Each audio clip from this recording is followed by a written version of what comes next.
যেসব লোকজন ইবলিশের কাজ করছে বলে একদিন সাব্যস্ত হবে। এই এই মোস্তফা সরওয়ার ফারুকী যারা আবুল সরকারকে ধর্মদ্রোহী বলতেছেন, তারা আবুল সরকারের যে কোনো একটা পালাগানের আসরে আধা ঘন্টার জন্য যায় দেখে। পালাগান একেবারেই এইখানকার যে হাজার বছরের সংস্কৃতি তার অংশ। তাহলে প্রশ্ন হচ্ছে, আজকে পালাগানের একটা লাইনকে কোট করে কেটে ফেসবুকে ছড়িয়ে দেওয়ার মধ্য দিয়ে, জনগণকে উস্কানি দেওয়ার মধ্য দিয়ে মত তৈরি করে আবুল সরকারকে কেন গ্রেফতার করা হচ্ছে, কেন তার অনুসারীদেরকে আক্রান্ত করা হচ্ছে? তার কারণটা খুব সহজ। তার কারণটা হচ্ছে এরা আবুল সরকারকে থ্রেট মনে করে। ঠিক যেভাবে করে তারা লালনকে থ্রেট মনে করে, ঠিক যেভাবে করে তারা ভবা পাগলাকে থ্রেট মনে করে, তারা মজনুষাকে থ্রেট মনে করে, ভবানী পাঠককে থ্রেট মনে করে, একইভাবে তারা আবুল সরকারকে থ্রেট মনে করে।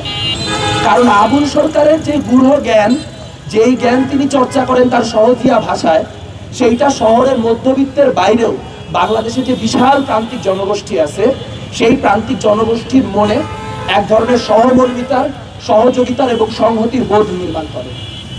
আজ যদি বাংলাদেশটাকে তালিবানের বাংলাদেশ বানাইতে হয়, আর যদি বাংলাদেশটাকে আইসিসের বাংলাদেশ বানাইতে হয়, তাহলে প্রথমেই আবুল সরকারদেরকে নির্মূল করতে হবে এবং আবুল সরকারদের পক্ষে যারা কথা বলে তাদেরকেও ধর্মদ্রোহী ট্যাগ দিতে হবে। চাইলে এই খেলায় মধ্যবিত্ত চুপ করে বসে থাকতেই পারে, কিন্তু যারা আপনাদের মিডিয়ার মধ্য দিয়ে যেসব মধ্যবিত্ত মানুষ আমাদের কথা শুনছেন, যেসব শহরে মানুষদের বাউল এবং তাওহীদি জনতার জ্ঞান যাবে কিচ্ছু যায় আসে না, তাদের একটু চিন্তা করে দেখা দরকার। আপনারা ইউটিউব খুলে কোক স্টুডিওতে যায় শিকওয়া এবং জবাবে শিকওয়া শুনেন। সেখানে শিকওয়ায় আল্লামা ইকবাল যে লাইনগুলি লিখছেন, সে লাইনগুলি কোনো অর্থেই কম ব্লাসফেমাস না। যদি আমি আবুল সরকারের কথাকে ব্লাসফেমাস বলি, তাহলে সেগুলোও সবই ব্লাসফেমাস। এবং একইভাবে যখন জবাবে শিকওয়াতে তার উত্তর আসে, তখন সেই উত্তরগুলো শোনার পরে যে কোনো মানুষ অনায়াসে বুঝতে পারে যে এখানে আসলে কোনো ব্লাসফেমি নাই, এখানে ভক্ত এবং স্রষ্টার মধ্যে একটা নিগূঢ় কথোপকথন আছে। তাহলে প্রশ্ন হচ্ছে, আজকে যদি আবুল সরকারকে বাতিল করে দেওয়া যায়, যদি আবুল সরকারকে গ্রেফতার করা যায়, তাহলে আল্লামা ইকবাল শোনার অধিকারটুকুও আপনার থাকবে তো? কারণ আমরা জানি, যখন শিকওয়া প্রথম শায়েরি হিসেবে আল্লামা ইকবাল লিখেছিলেন, তখন তারও কল্লা চাওয়া হয়েছিল, তখন তাকেও ইসলাম বিদ্রোহী বলা হয়েছিল। কিন্তু কালের কি খেলা, যেই মানুষগুলি তাকে একসময় ধর্মদ্রোহী ট্যাগ দিয়েছিলেন, তারা আজকে এসে আল্লামা ইকবালকে ইসলামের আইকন হিসেবে গ্রহণ করছেন এবং একই সময় তারা আবুল সরকারকে জেলে ঢোকানোর চেষ্টা করছেন।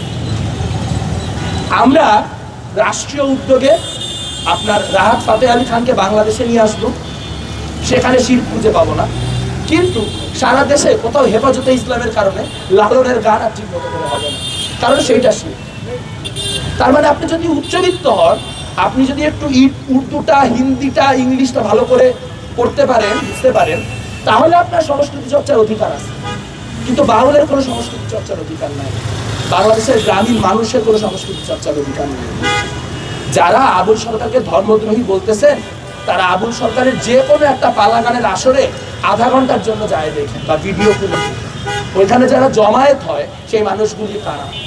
সেই মানুষগুলি সমাজের সেই ভক্তিভাব সম্পন্ন সাধারণ হিন্দু মুসলমান মানুষ, যারা তাদের আধ্যাত্ম জ্ঞানের জন্য স্পিনোজা করে দেখতে পারেন না, যারা তাদের আধ্যাত্মিক জ্ঞানের জন্য অন্য ভাষার এই ধরনের শিল্প অ্যাক্সেস করতে পারেন না। আপনি বাংলাদেশের প্রান্তিক যে মানুষ, সেই প্রান্তিক মানুষের সংস্কৃতি চর্চার অধিকার কেড়ে নিচ্ছে।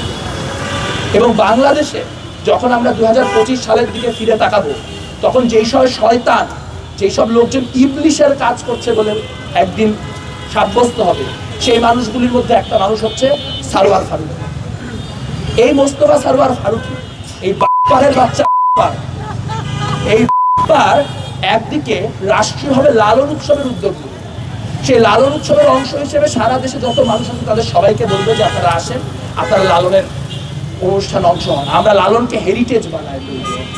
কোনো কিছুকে হেরিটেজ বানানোর জন্য প্রাথমিকভাবে যে কাজটা করতে হয়, সেটা হচ্ছে তাকে বিলুপ্ত করতে হয়। বিলুপ্ত না হলে কোনো কিছু হেরিটেজ হয় না। তো আসলে সরওয়ার ফারুকীর এজেন্ডাটা ঠিকই আছে। তিনি প্রথমে লালন উৎসব হাতে নেবেন, তারপর লালন উৎসব হাতে নিয়ে 2-3 বছর সময় নিয়ে লালন উৎসবকে ওয়াহাবাইজ করবেন, ঠিক যেভাবে বাংলাদেশের অসংখ্য মাজারকে ওয়াহাবাইজ করা হয়েছে।